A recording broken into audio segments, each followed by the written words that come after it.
家運呢一樣嘢咧，係中國人咧獨特發表出嚟嘅，喺歷史上觀察咗好長時間。咁列為咧商業技能之一就咧，如果屋企後欄起火，家庭失敗，乜嘢到最後都係失敗嘅。呢啲喺好多香港本地嘅電視劇裏面咧都可以見得到。呢啲嘅例子咧，細節係假，故事有曾經嘅故事咧係真實，只係編劇嘅時候咧好多細節咧當然一定會係 drama 化咗佢嘅，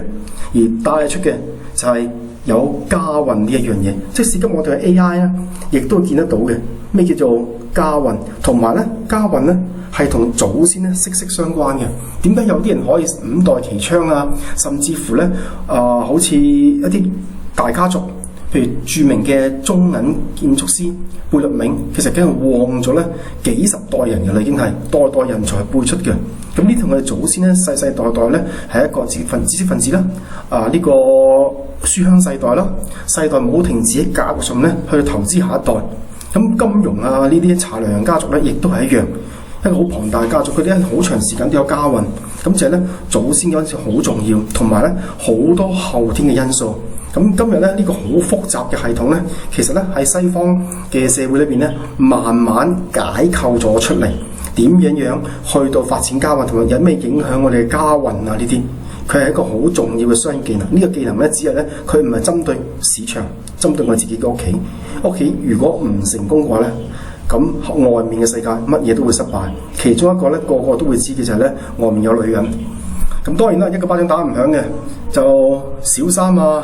二奶啊、男嘅女嘅，個個都係 PK 噶啦。咁而咧，因為一個巴掌打唔響，如果我哋冇一個成功嘅家運，咁就遲早自己都會領嘢嘅。咁我哋都見到好多嘅電視嘅例子就係咧，一旦有呢啲嘢，基本上唔會有好下場噶啦。咁所以我哋可以見到咧，一個亂嚟嘅男女關係咧係災難性嘅。咁西方點樣解構咧？我哋就喺呢度去分享。第一個就係弗洛伊德，佢喺個世界裏面乜嘢都係性，咁咧佢個性由性別開始整嘅性。我哋細個嘅時候識得分開男仔女仔，就因為我哋已經有咗性嘅分別。又有二元，我哋知道要男廁女廁，亦都知道有性嘅分別。咁喺呢個視頻裏邊咧，其他地方都有講到有關弗洛伊德嘅學問。咁呢度係一個有關講培訓嘅提到嘅。咁呢度唔再深入去講落，因為講咧無完無了咁樣去到講落去嘅。佢大致上就係咧，性要一個健康嘅想法，而唔係一個污穢嘅想法。萬物能夠孕育，能夠跨性別嘅世代嘅進步同埋基因嘅改良咧，其實都係因為性。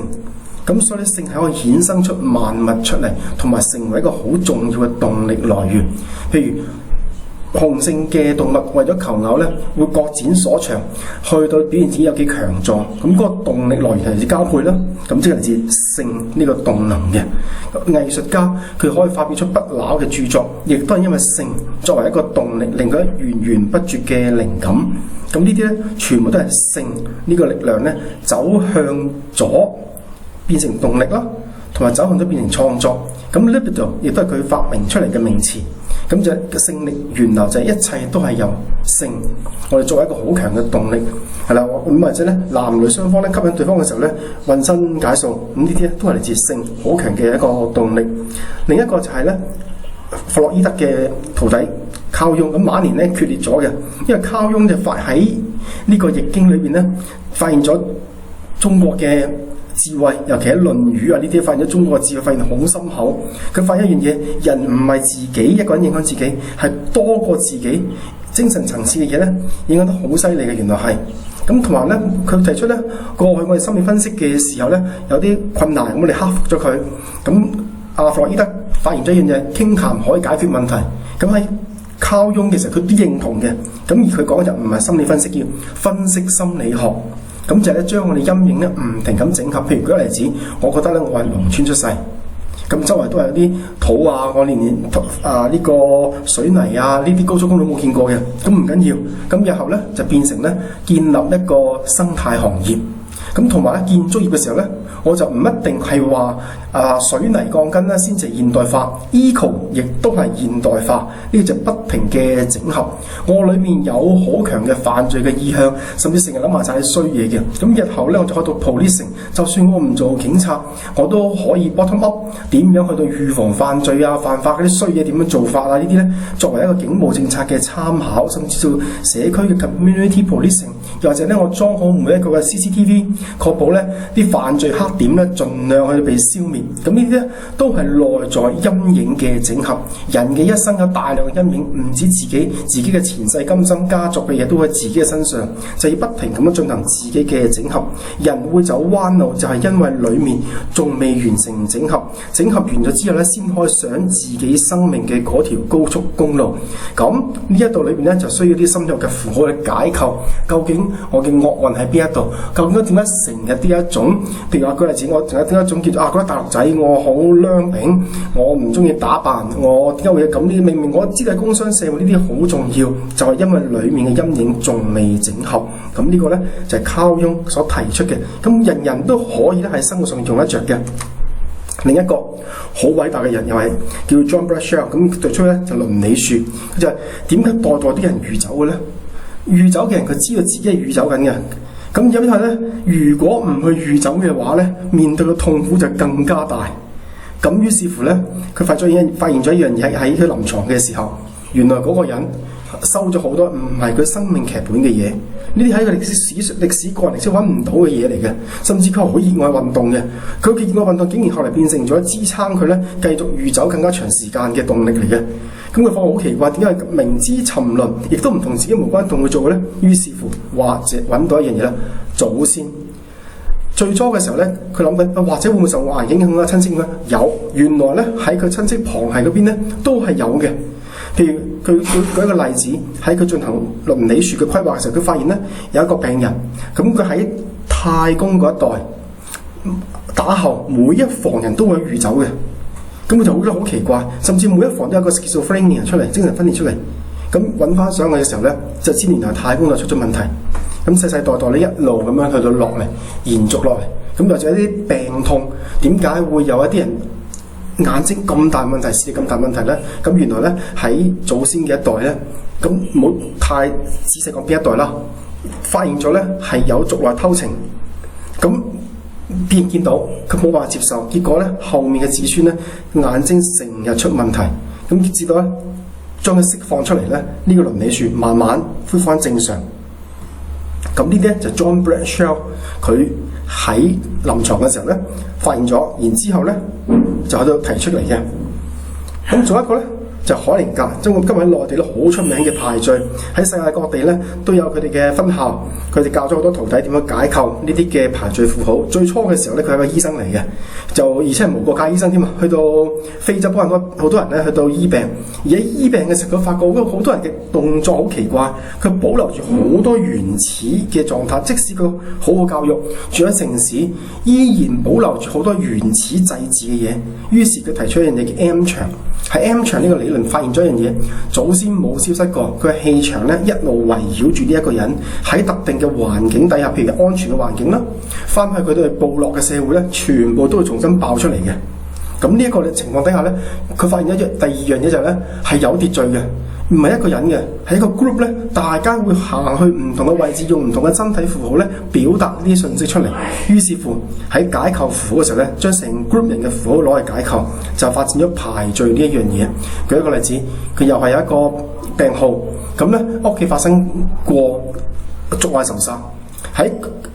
Bert Hellinger 嘅立場裏邊咧，精神分裂係得一個原因嘅啫，出現咗族內仇殺，因為加害同被害喺一個人嘅身上同時發生，所以將一個人撕裂咗、short 咗，或者嗰個叫鬼上身，係啦。咁咧佢就發現咗呢樣嘢嘅時候咧，係喺排序嘅時候發現嘅。咁就咧一旦有呢啲 schizophrenia 嘅問題咧，上一代基本上全部都係有族內仇殺。無一幸免，係因為無法得到和解，加害同被害無法得到和解，所以世世代代繼續 short 咗落去嘅。直至到排序嘅時候咧，大家願意鞠躬，大家願意和解擁抱，將呢一個嘅負面情懷咧釋放走咗。呢一個排序咧唔一定只係排序嘅現場，哪怕兩個根本相識嘅人互相一直揾加害，一個親戚，到最後兩個人大家經過一段時間嘅擁抱，放下寬恕、互原諒，重新接納對方，咁就可以正式送走呢段關係，各有各嘅前程，各有各嘅輪迴劇本，就可以離開精神分裂，亦都離開咗呢一家人。咁呢個呢，就係 Bert Hellinger 咧佢發展出嚟嘅排序。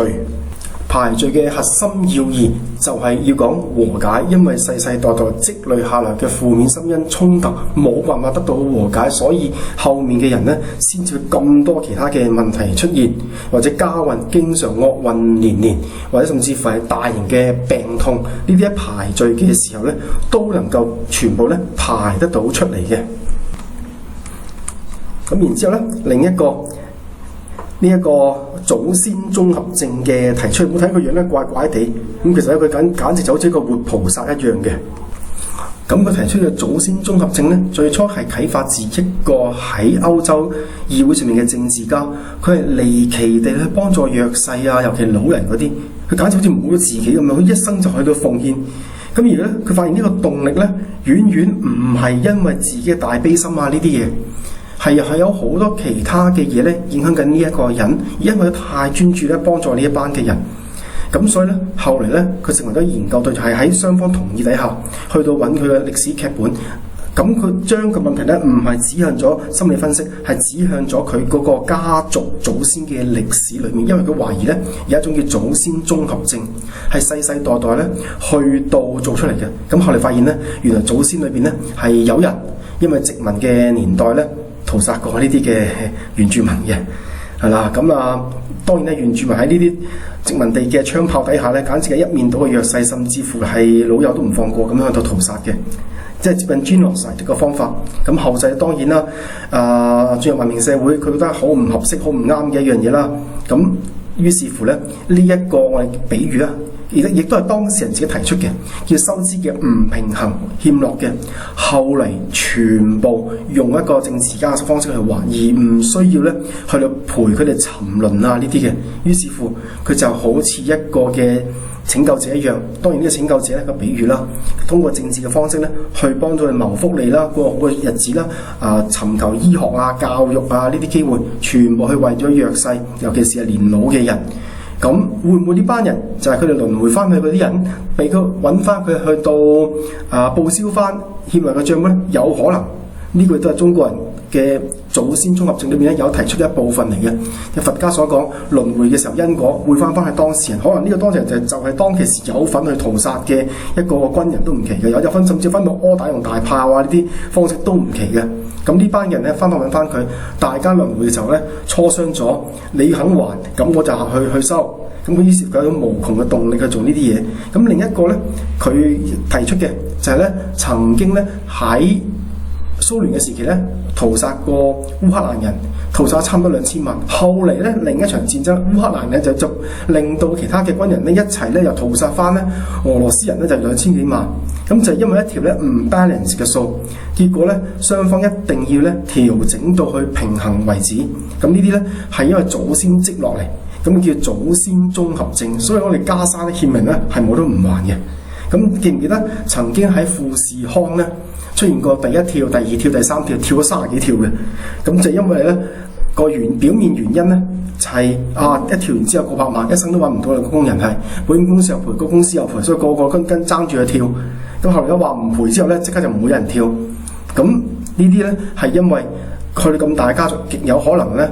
嗰個僱主，即咁龐大間企業嘅僱主咧，加沙裏面曾經有個不義之財，而呢啲可能已經揾唔到，或者隱藏得非常之好，甚至將佢已經消滅咗，又或者甚至可能做海盜嘅時候咧，劫咗好多人哋唔知乜嘢嘅商船翻去，咁終於咧呢一啲嘅數掛咗喺度，後嚟咧就有呢啲咁嘅事情發生，因為當時人能量好強，冇發生喺當事人身上，結果咧喺個工廠裏面就有其他人咧跳落去，就同佢賠翻咧當年佢哋嘅損失，咁呢啲咧全部都係咧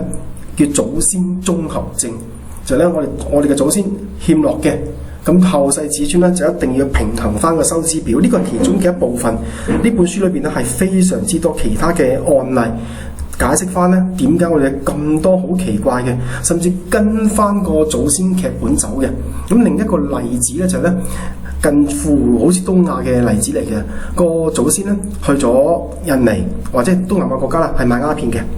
咁然之後後世子孫好奇怪。個到孫嗰代咧，佢無緣無故走去中意睇埋晒呢啲金三角啊呢啲咁嘅嘢嘅。咁起初唔清楚嘅，後嚟就知道祖先綜合症係因為積累咗落嚟，然之後咧佢就會無緣無故地好想去東南亞，又無緣無故地咧識嗰啲人咧係好傾向偏門得好緊要嗰啲人。咁呢啲咧冚唪唥係祖先嘅劇本咧帶翻佢翻去翻呢啲地方，佢就係唔中意喺 local 發展，去外面發展。咁呢啲咧，如果作為一個大學攞時代，當然冇問題啦。咁其實咧就係祖先未圓滿嘅，有失敗有挫折嘅。咁佢翻去咧解決翻呢啲失敗啊挫折咧，令到個祖先咧圓滿翻嗰件事，佢先至能夠有自己嘅劇本。咁呢啲咧不由自主嘅，佢哋全部都叫做祖先綜合症。咁終結所有咧，呢啲全部咧都係我哋家運建設嘅來源。咁你試想，如果個家庭佢唔成功，咁佢點會有好日子過呢？